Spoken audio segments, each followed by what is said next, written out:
সবাইকে নমস্কার। তো আজকে একটা প্রবলেম এসেছে সিটি 100। তো এইটার প্রবলেম হচ্ছে, যেটা আমি দেখা বাজাজ সিটি 100, এটার প্রবলেম হচ্ছে যে গাড়িটা টিউনিং শুধু 2 মিনিট পর পর বন্ধ হয়ে যায়, ক্লাসিকলি গাড়িটা বন্ধ হয়ে যায়। তো সেটা আমি দেখাবো এটার সলিউশনটা কী আছে। তো এই সবার আগে কাপড়ের এই চোখটা খুলবেন, অটো চোখটা সবার আগে এটাকে খুলবে এইভাবে পুষ্কর অটো। এই যে এটা এই চোখটার এখানে একটা ওয়াশার থাকে, এখানে একটা ওরিং লাগিয়ে দেবে।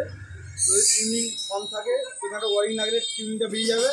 আর যদি টিউনিং দেবে হাই আছে তো এটা খুলে দেবে, টিউনিং দাঁড়িয়ে যাবে। তো এই ওয়াশারটা নিচে একটা ওরিং দেবো, পুরো গাড়ি টিউনিংটা পারফেক্ট দাঁড়াবে। আপনারাও এটাই করবেন যদি টিউনিংয়ের প্রবলেম হয় গাড়িটা সিটি 100 বাজাজ। তো এটা আমার পরিষ্কার করা হয়ে গেছে। আর তো এটা টিউনিংটা ঠিকই ছিল। তো এটা আমি আবার সেটিং করে দেখাবো, এটা এভাবে লাগাতে হবে। গাড়ি টিউনিংটা কত সময় দাঁড়িয়েছে।